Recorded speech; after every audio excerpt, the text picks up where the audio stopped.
जय माता दी। कथा प्रारंभ। श्री नवरात्र व्रत कथा। बृहस्पति जी बोले, हे ब्रह्मा जी, आप अत्यंत बुद्धिमान, सर्वशास्त्र और चारों वेदों को जानने वालों में श्रेष्ठ हो। हे प्रभु, कृपा कर मेरा वचन सुनो। चैत्र, अश्विन, माघ और आषाढ़ मास के शुक्ल पक्ष में नवरात्र का व्रत और उत्सव क्यों किया जाता है? हे भगवान, इस व्रत का फल क्या है? किस प्रकार करना उचित है? और पहले इस व्रत को किसने किया, सो विस्तार से कहो। बृहस्पति जी का ऐसा प्रश्न सुनकर ब्रह्मा जी कहने लगे, हे बृहस्पति, प्राणियों का हित करने की इच्छा से तुमने बहुत ही अच्छा प्रश्न किया है। जो मनुष्य मनोरथ पूर्ण करने वाली महादेवी दुर्गा, महादेवी और सूर्य नारायण भगवान का ध्यान करते हैं, वे मनुष्य धन्य है। इस नवरात्र व्रत का संपूर्ण कामनाओं को पूर्ण करने वाला है। इसके करने से पुत्र चाहने वाले को पुत्र, धन चाहने वाले को धन और विद्या चाहने वाले को विद्या, सुख चाहने वाले को सुख मिल सकता है। इस व्रत को करने से रोगी मनुष्य का रोग दूर हो जाता है और कारागार में पड़ा हुआ मनुष्य बंधन से मुक्त हो जाता है। मनुष्य की तमाम आपत्तियां दूर हो जाती हैं और उसके घर में संपूर्ण संपत्तियां आकर उपस्थित हो जाती हैं। वंध्या और काकवंध्या में इस व्रत को करने से पुत्र हो जाता है। समस्त पापों को दूर करने वाले इस व्रत को करने से ऐसा कौन सा मनोरथ है जो सिद्ध नहीं हो सकता? जो मनुष्य इस मनुष्य आलम्ब्य देह को पाकर भी नवरात्र का व्रत नहीं करता, वह माता पिता की सेवा से विमुख होकर पाप का भागी होता है। वह अनेक दुखों को भोगता है, उसके शरीर में अनेकों व्याधियां उत्पन्न होती हैं, वह संतान का सुख भी नहीं पाता। इस प्रकार वह मूर्ख अनेक दुख भोगता है। इस व्रत को न करने वाला मनुष्य धन और धान्य से रहित हो जाता है, भूख और प्यास के मारे पृथ्वी पर घूमता है और गूंगा हो जाता है। जो सुहागिन स्त्री इस व्रत को भूल कर भी नहीं करती, वह पति से विहीन होकर नाना प्रकार के दुखों को भोगती है। यदि व्रत करने वाला मनुष्य सारे दिन उपवास न कर सके तो एक समय भोजन करे और उस दिन बांधवों सहित नवरात्र व्रत की कथा श्रवण करे। हे बृहस्पति, जिसने पहले इस महाव्रत को किया उसका पवित्र इतिहास मैं तुम्हें सुनाता हूँ, तुम सावधान होकर सुनो। इस प्रकार ब्रह्मा जी के वचन सुनकर बृहस्पति जी बोले, हे ब्रह्मा जी, मनुष्यों का कल्याण करने वाले इस व्रत के इतिहास को मेरे लिए कहो, मैं सावधान होकर सुन रहा हूँ। आपकी शरण में आए हुए मुझ पर कृपा करो। ब्रह्मा जी बोले, पीठक नाम के मनोहर नगर में एक अनाथ नाम का ब्राह्मण रहता था। वह भगवती दुर्गा का भक्त था। उसके संपूर्ण सद्गुणों से युक्त मानो ब्रह्मा की पहली रचना हो ऐसी यथार्थ नाम वाली सुमित नाम की एक अत्यंत सुंदर कन्या पैदा हुई। वह कन्या सुमिति अपने घर के बालकपन में अपनी सहेलियों के साथ क्रीड़ा करती हुई इस प्रकार बढ़ने लगी, जैसे शुक्ल पक्ष में चंद्रमा की कला बढ़ती है। उसके पिता प्रतिदिन दुर्गा जी की पूजा और होम किया करते थे। उस समय वह भी समय से उपस्थित हुआ करती थी। एक दिन वह सुमिति अपनी सखियों के साथ खेलने लग गई और भगवती के पूजन में उपस्थित नहीं हुई।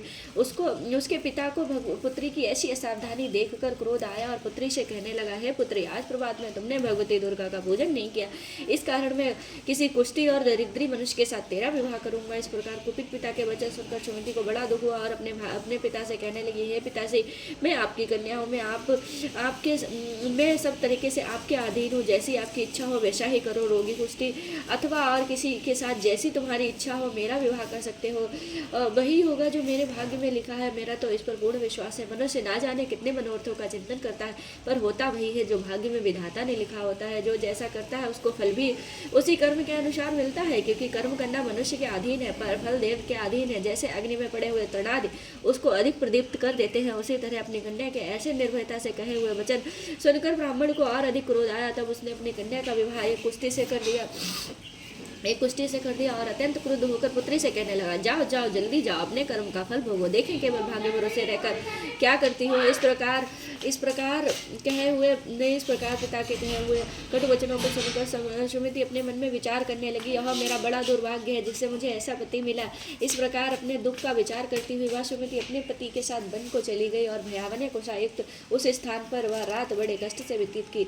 उस गरीब बालिका की ऐसी स्थिति देखकर भगवती पूर्व पुण्य के प्रभाव से प्रकट होकर सुमिति से कहने लगी, हे दीन ब्राह्मणी, मैं तुम पर प्रसन्न हूँ, तुम जो चाहो वरदान मांग सकती हो, मैं प्रसन्न होने पर मन वांछित फल देने वाली हूँ। इस प्रकार भगवती दुर्गा का वचन सुनकर ब्राह्मणी कहने लगी, आप कौन है जो मुझ पर प्रसन्न है? यह सब मेरे लिए कहा और अपनी कृपा दृष्टि से मुझ दीन दासी को कृतार्थ करो। ऐसा ब्राह्मणी का वचन सुनकर देवी कहने लगी, मैं आदिशक्ति हूँ, मैं ही ब्रह्मा, मैं ही सरस्वती हूँ। मैं प्रसन्न होने पर प्राणियों का दुख दूर कर उनको सुख प्रदान करती हूँ। ब्राह्मणी, मैं तुझ पर तेरे पूर्व जन्म के पुण्य के प्रभाव से प्रसन्न हूँ। मैं तुम्हारे पूर्व जन्म का वृतांत तो सुनाती हूँ, सुनो। तो पूर्व जन्म में निषाद भील की स्त्री थी और अति पतिव्रता थी। एक दिन तेरे पति निषाद ने चोरी की, पर चोरी के कारण तुम दोनों को सिपाहियों ने पकड़ लिया और ले जाकर जेल खाने में कैद कर दिया। उन लोगों ने तेरे और तेरे पति को भोजन भी नहीं दिया। इस प्रकार नवरात्रि के 9 दिनों में ना तो तुमने कुछ खाया और ना ही जल पिया। इस प्रकार 9 दिन तक नवरात्र का व्रत हो गया। हे ब्राह्मणी, उन दिनों में जो व्रत किया उस व्रत के प्रभाव से प्रसन्न होकर तुम्हें मन वांछित बर दे रही हूँ। तुम्हारी जो इच्छा हो सो मांगो। इस प्रकार दुर्गा जी के कहे हुए वचन सुनकर ब्राह्मणी बोली कि आप मुझ पर प्रसन्न है तो हे दुर्गे, मैं आपको प्रणाम करती हूँ, कृपा कर मेरे पति के कोढ़ को दूर करो। देवी कहने लगी कि उन दिनों में जो भी तुमने व्रत किया था उस व्रत के प्रभाव से इस व्रत का एक दिन का पुण्य अपने पति का कोढ़ दूर करने के लिए अर्पण करो। मेरे प्रभाव से तेरा पति कोढ़ से रहित हो सोने के समान शरीर वाला हो जाएगा। ब्रह्मा जी बोले। इस प्रकार देवी का वचन सुनकर वह ब्राह्मणी बहुत प्रसन्न हुई और पति को निरोग करने की इच्छा से ठीक है ऐसे बोली। तब तक उसके पति का शरीर भगवती दुर्गा की कृपा से कुष्ठहीन होकर अति क्रांतियुक्त हो गया, जिसकी क्रांति के सामने चंद्रमा की क्रांति भी क्षीण हो जाती है। वह ब्राह्मणी पति की मनोहर देह देखकर देवी को अति पराक्रम वाली समझकर स्तुति करने लगी। हे दुर्गे, आप दुर्गत को दूर करने वाली, तीनों जगत का संताप हरने वाली है, समस्त दुखों को दूर करने वाली, रोगी मनुष्य को निरोग करने वाली, प्रसन्न होने पर मन वांछित वस्तु देने वाली और दुष्ट मनुष्यों का नाश करने वाली हो। तुम्हें सारे जगत की माता और पिता हो। हे अम्बे, मुझ अपराध रहित अबला को मेरे पिता ने कुष्ठ रोगी के साथ विवाह कर मुझे घर से निकाल दिया। उसकी निकाली हुई पृथ्वी पर घूमने लगी। आपने ही मेरा इस आपत्ति रूपी समुद्र से उद्धार किया। हे देवी, मैं आपको प्रणाम करती हूँ, मुझ दीन की रक्षा करो। ब्रह्मा जी बोले। हे बृहस्पति, इस प्रकार वह सुमिति ने मन से देवी की बहुत स्तुति की। उसकी हुई स्तुति से प्रसन्न होकर देवी को बहुत संतोष हुआ और ब्राह्मणी से कहने लगी, हे ब्राह्मणी, तेरे उदाले नाम का अति बुद्धिमान, धनवान, कीर्तिवान और जितेंद्रिय पुत्र शीघ्र ही होगा। ऐसा कहकर वह देवी उस ब्राह्मणी से फिर कहने लगी, हे ब्राह्मणी, जो कुछ भी तेरी इच्छा हो, जो उसके मनवांछित वस्तु मांग सकती हो। ऐसी भगवती दुर्गा का वचन सुनकर सुमिति बोली, हे भगवती दुर्गे, अगर आप मेरे पर प्रसन्न है तो कृपा कर मुझे नवरात्रि विधि बतलाइए। हे दयावती, जिस विधि से नवरात्र व्रत करने से आप प्रसन्न होती हैं उस विधि और उसके फल को मेरे लिए विस्तार से वर्णन करें। इस प्रकार ब्राह्मणी के वचन सुनकर दुर्गा कहने लगी, हे ब्राह्मणी, मैं तुम्हारे लिए संपूर्ण पापों को दूर करने वाली नवरात्र व्रत की विधि को बतला हुई, जिसके सुनने से तमाम पापों से छूटकर मोक्ष की प्राप्ति हो जाती है। अश्विन मास के शुक्ल पक्ष की प्रतिपदा से लेकर 9 दिन तक विधि पूर्वक व्रत करें। यदि दिन भर का व्रत न कर सके तो एक समय का भोजन करें। पढ़े लिखे ब्राह्मणों से पूछकर घट स्थापना करें और वाटिका बनाकर उसको प्रतिदिन जल से सींचे। महाकाली, महालक्ष्मी, महासरस्वती इनकी मूर्तियां बनाकर इनकी नित्य विधि से पूजा करें और पुष्पों से विधि पूर्वक अर्घ दे। बिजोरा के से अर्घ देने से रूप की प्राप्ति होती है। जायफल से कीर्ति और दाख से कार्य की सिद्धि होती है। आंवले से सुख और केले से भूषण की प्राप्ति होती है। इस प्रकार फलों से अर्घ देकर यथाविधि हवन करें। खांड की, गेहूं, शहद, तिल आदि,